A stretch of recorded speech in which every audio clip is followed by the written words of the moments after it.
Hello everyone, welcome back to my channel po. So it's me, Rose again. So if you're just new here, so please don't forget to subscribe. Paki-like and share na din po. So ano ba tong task na scam? So na-try nyo na ba ito? Parang may mga task lang kayo and then click nyo lang, pa-like lang kayo. Then you will earn from it.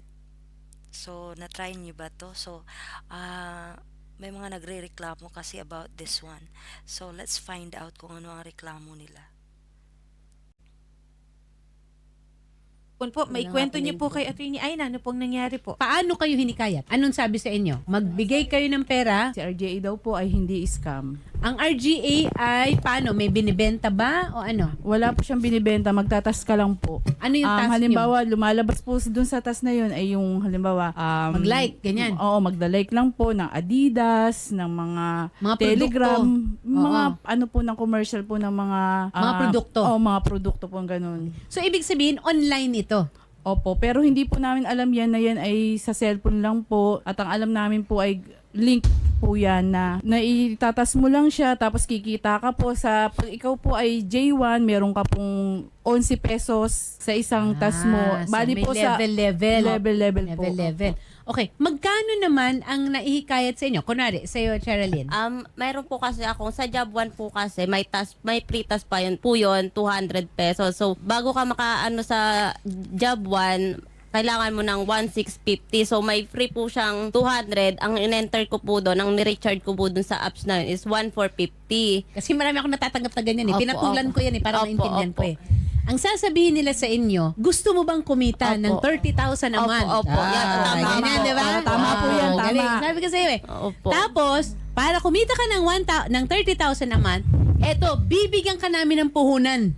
Opo. Bibigyan pa kayo ng puhunan. Kung minsan, 200 pesos, 500 pesos, Opo, whatever. tama po. Ganun. Pero, kailangan mo rin maglagay. Opo, opo, ganun nga po. Kumbaga po parang deposit kasi po nagtatrabaho ka. Opo. Yes. Opo. Oo. Pero sasabihin nila, pero mababawi mo rin yan. Ilang Opo. oras lang. Basta makapindot ka lang ng 30 Opo. likes dito sa ganito, Opo, ganyan-ganyan, opo, ng mga opo. website. Opo, Kunwari. opo, opo. Okay. So talagang pinatulan ko, di ba? Oo, scam nga eh. Okay. Tapos, magkano ang una ninyong binigay? Or Alam niyo na-try ko na din 'to. Scam nga talaga. hinulog? At paano? So, papaanong panaan? Ano po, yung link na po kasi Ah, na yung yun. link. Opo, link. I-click po namin link na yun. Mapupunta po kami sa Chrome, tapos pwede po siyang i-download. Okay. Ngayon, nakalagay po doon sa apps, mayroong withdrawal, recharge, and then maglalagin muna kami via number namin, then magsiset ng password. I am assuming na G Opo, Ah, payment via Gcash. G po. puta. Opo, Sabi opo. ko sa'yo, Sherry, Yun, yung sa akin, ang tawag doon is buy earn. So, parang may task ka every day. And then, parang 8 pesos every day. And then, yun nga, magla-login ka. Tapos, maghihingi pa sila ng mga IDs, parang mga ganon. Para daw pag, magwi-withdraw ka na. So, alam nila na hindi ka peke. Tao ka talaga, parang ganon. aral ko tong mga ito eh. Wala nga yan. Umiinit ang ulo ko eh. Actually, napakahirap gawin ha. Opo, Napakahirap sundin. Opo. I mean, kung talagang pagtutuunan mo ng pansin Opo. o ng pag-aaral para umabot ka dun sa mga lintik na mga website Opo, na yun. opo. At kung ano-ano pa, ang ilalagay ninyo, pangalan ninyong totoo. Opo. Magsasabit kay ID. Opo. 'Di ba? Para magpatunay na totoong Opo. tao kayo kasi sasabihin nila para ma-verify at ma-validate po namin ang inyong pagkatao. Ganyan. Opo. Init ang ulo ko. Bago pa uminit ang ulo ni Attorney, malaman na po natin yung mga panig nila. Nasa studio po natin, papasukin na po natin sila Nila Pase, Adriano Aborocoso, and si harapan Yvonne pala ito. Bahay Mules. nito. Opo, Yvonne opo. Mules. Okay. Kayo Upo po si muna kayo Ma'am. dito. Si Ma'am Nila, si Sir Adriano, at si Yvonne Mules. So, kayo daw po ang naghikayat sa mga kapitbahay ninyo na sumali dito sa laro na ito. Ma'am, bali, i-correct ko lang. Ako po yung unang nag-member sa RJA kasi hinikayat po ako ng kaibigan ko from Zamboanga, si Jenny Rose Dagundon. So, nung sinubukan ko po, totoo po yung trabaho, sumasahod araw-araw. Bali, nag-i-install po kami ng app In 3 minutes, sumasahod kami ng 55 pesos. So araw-araw ko yung ginagawa. Nung sumahod po ako, pinasok ko po siya after 4 days. Sumunod po siya sa akin. Tapos kami lang yung nag-ano doon, naggumagawa online kasi alam ko kasi ma'am na wala kaming opisina kasi ang nag-i-invite sa akin nasa Zamboanga po siya. So, hindi ka RGA. Sumali Hindi, ka rin lang. Sumali lang ako ma'am. Sumali Okay. lang ako ma'am. Magkano Tapos, kinita mo? So, yun nga pala sa akin is parang kasi nakita ko yun sa parang bina-vlog siya. So, pinatulan ko din, no? So, log in din ako, parang ganun. So, yun nga, sabi doon, pag nakaka-recruit ka, may corresponding, parang award, kumbaga, no? So, kaya nga, parang nai-entice ka, no? Kasi, na mag-recruit ng iba, kasi nga, may parang award, parang ganun. yung una ma'am, ang pinasok ko po kasi yung first 4 days mo, mag-i-intern ka muna para alam mo yung trabaho. So ngayon, yung intern mo, 50 pesos araw-araw, tapos yung kita na 200 pesos, pwede mo siyang Sino ang ibabawas. magbibigay ng 50 pesos? Kayo. Galing ma'am from the app po, Galing na from the app. ini-install mo. Kasi app lang po ito, online, cellphone lang yung kausap namin Ikaw, dito. magkano hinulog mo? So ako ma'am, nag-job 1 muna ako, 1,650. Tapos yung income ko na 200 pesos, binawas yun. So nag-add ako ng 1,450, job 1 ako. So everyday kumikita ako ng 55 pesos. Pero yung task niya man, matatapos mo lang siya mga 2 minutes pa. Pero ang baba naman ng kikitain mo, 55 pesos Yes, lang ma'am. sa isang araw? Opo, kasi may option ka kasi ma'am. Kailan mo mababawi yung 1,650 650. mo? Mga Kapag ilang araw yun? nakapag-task ka ma'am ng 30, kasi 55 times 30 equals 1,650. So, isang buwan bago mo Babawi. Hindi ka pwedeng mas sumali sa maraming cellphone. Ma'am, pwede kang pwede kang mag-level up. Kapag mag-level up ka naman, ibabalik yung cash deposit sa job 1 mo. So, yung nag-invite sa akin sa Zamboanga, si Jenny Rose, tinawagan niya ako, Neil, after 6 days yun ma'am, Neil, mag-upgrade tayo to job 3. So, pagka job 3, 420 a day na yon. So, yung task na yun, matatapos lang namin ng 3 to 5 days. Bakit kayo ngayon na inaakusahan na wala naman pala silang kinita? Kasi po ma'am, eto po kasi, marami po siyang hawak na handler. Sa kanya, siya din po yung nagbibigay ng link sa handler na. Then yung mga handler na to, si Ate Ibone po, kumukuha po siya ng mga tao para i-invite niya, doon sa apps niya. Kasi once na nag-invite ka, may kikitain ka doon, bawat ulo. Kaya, eto si pinanggalingan po ng link, kinuha ni handler, ipapasa naman ni handler sa mga na-invite niyang mga So din parang person. networking. Opo. Nangungumisyon Opo. sa nare-recruit. Opo, ma'am. At Ganun saka, nga ma'am, po. Excuse me po. Saan po galing si Becky? Yun na po yung may Becky na po na nandun Opo. sa Sino So, si Becky? eto ma'am, Oo. nung in-invite ako ni Jenny po, yung kaibigan ko, Jenny Rose, klaro po niya sinabi sa akin na, Neil, online platform po kasi itong papasukin natin. Sa cellphone lang, app siya. So, eto, mataas yung risk na in case mawawala siya, wala tayong mahabol kasi ang opisina niya nasa UK. Pero kapag once na ito yung ginagawa natin, meron tayong group chat. Ang humahawak sa atin na manager si Ma'am Becky. Ngayon si Ma'am Becky, kung halimbawa first time na withdraw mo, dadaan ka talaga sa kanya. Mga totoong tao kaya ito? Ma'am, never ko nakita si Ma'am Becky, kasama lang siya sa chat. Pag once na nagpa-reset kami ng password, nagpa-approve ng withdrawal, nagre-reply siya. Saan dinideposito yung mga withdrawal? Ma'am, yung app po doon, nakalink po yung G namin. So pag once nagwi-withdraw kami, babagsak siya sa G mo. From Ba ang kinikilala nila? O pwede G Attorney Janelle Tinio, magandang hapon po. Magandang hapon po, Attorney. Oo, so yun nga po, no. So, yung sa yung sa buyer na nag-try din ako. So, pag nag-upgrade ka, so sa WhatsApp din yun. WhatsApp or Telegram pala.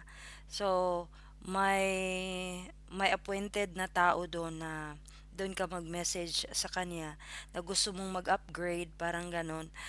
Magbabayad ka, tapos hihingan ka ng yung sa GCash mo. Actually, binablock na nga ako eh. Parang ang task ko noon is umabot ng mga 600 pesos. Pag nakaabot ka ng $20, Mga 1,000 plus ba yun? So, pwede mo nang i-withdraw pero binablock ako. Attorney, at Yes. sa lahat ng yung mga tagasunod. Yes, magandang hapon po. Attorney Tinio, nabalitaan niyo na po ba ito? Meron na po bang mga kaso na idinulog sa inyo tungkol dito sa mga apps na supposedly, katulad nitong scheme na ito, no?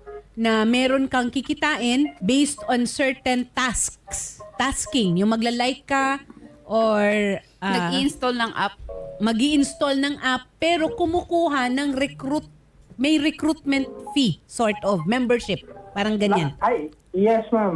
Okay. Actually, it's one of the prevailing schemes po sa ngayon. Okay. Under investigation po ba ninyo ito? Kasi it's based apparently in the UK.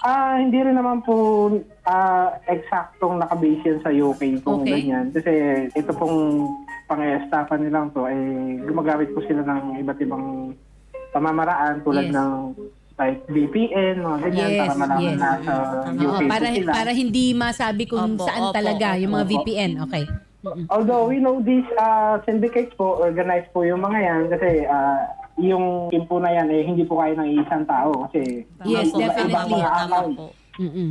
na nakakausap po sila. Usually po, ang investigation namin dyan, Mm-mm. hindi po talaga sila natitrace basta-basta kasi marami pong mga money muling accounts na nandyan. Marami rin pong mga mga dummy accounts sa social media, ganun. Pero- so, ginagawa po namin dyan, usually, may mga tao po tayo sa loob na nakakapasok sa mismong opisina. Okay. Yun po yung pamamaraan. Pero sir, siguro definitely there will be some kind of liability for those who are promoting this kind of a scheme because it's illegal. Yeah. Opo, So if opo. you are promoting something illegal, like for example, ito ngayon, napagharap-harap po namin sila kasi ang allegation nga is hinikayat sila ng certain personalities or individuals to put in money. Matanong ko lang, ma'am, mga magkano ang nahulog ninyo? Ikaw? Ma'am, yung sa akin 13,000. 13,000. Ako po malaki, 34,000. 34,000. Umabot po ng 19. 19,000. Sa akin po, ma'am, si Ma'am Ibon po ang kumukuha ng gig. Siya po Magkano? yung nagka-cash out. Bali, 400 tsaka 500. 1,890. Sa inyo po. 13,525. Okay. 15,000. 15,000. 4,200. Okay, so apparently, Attorney Tino, there are different amounts involved here. And there are different relationships kasi merong allegation na ang isa sa inaakusahan nila is the one handling the account at siya ang naglalabas ng pera or nagpapasok. Sir, in the interest of time po, ano ang kailangan naming dalhin sa inyo so that properly po ma-address yung mga concern nitong mga complainants na ito? Lahat po nung mga proof po nila na Transactions. nakipag-transact po sila. Like yung mga conversations, mga Okay.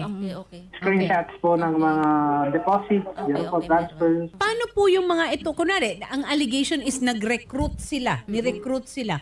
What would the liability be if at all? Kasi ang sa atin lang po din dito, ma'am, ha, for your information. Kasi baka kayo rin mismo hindi ninyo alam yung ginagawa ninyo at kayo na rin ang umaamin na yung platform, etc., etc. But there has to be some kind of liability kung nang-iinganyo sa isang bagay na hindi naman pala legal. Kasi ma'am, nag-start kasi talaga siya ma'am na legal. Kasi para sa akin, ang isang bagay, magiging scam lang po siya kapag nangangako siya pero hindi niya tinutupad. From day one po kasi to talagang kumikita, talagang nagwe-withdraw talaga Ano kami, yan? ma'am. There has, Start lang siya. that's an ano ma'am ha, that's subject to verification and validation. Kasi unang-una na, meron ba silang proper na Securities and Exchange Commission ng mga documentation, approvals, Meron or ng yung ano, mga ma'am, mga office sa Zamboanga kasi ma'am nag-start, ay yung nag-invite sa akin ang ng maganda Zamboanga. niyan, mabigay ninyo yung lahat ng detalye na yan sa NBI. May office po kayo? Saka dito ma'am, wala po kaming office. Ganito na lang po ma'am, magkita-kita na lang po tayo sa NBI.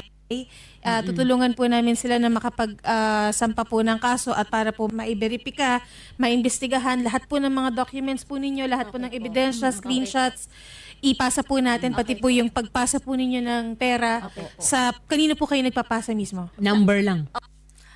Okay, yun nga po, no. So, yung sa akin, careful po kayo. So, buy, earn, yun. Hindi talaga ako parang yung upgrade nila. Hindi ako nag-a-apply doon. So, hindi talaga.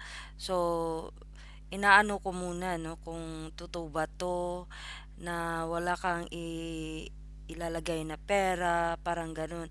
Pero it turned out kasi na yung time na umabot na siya ng mga 600 pesos, so parang 1,000 plus makaka-withdraw ka na, parang ganun.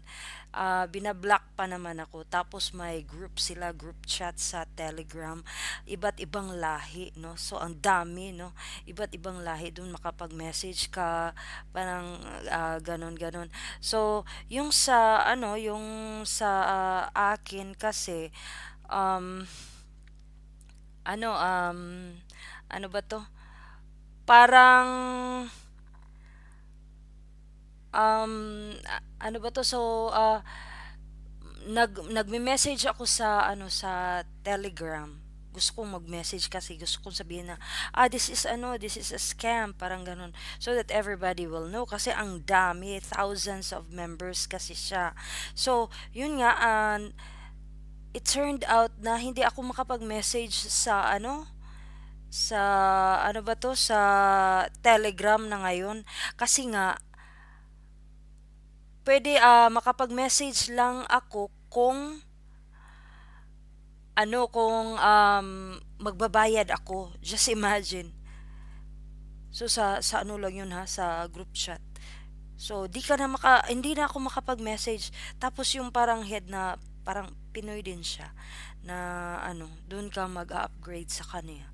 Sabi ko, you know what? This is a scam. Buy earn is a scam. Tapos hindi sumasagot.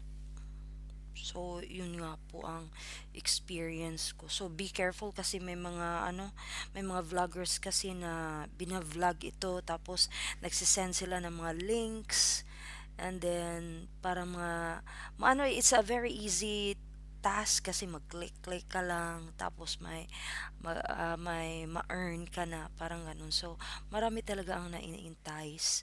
So, careful po tayo sa mga ganito mga modus ngayon, no?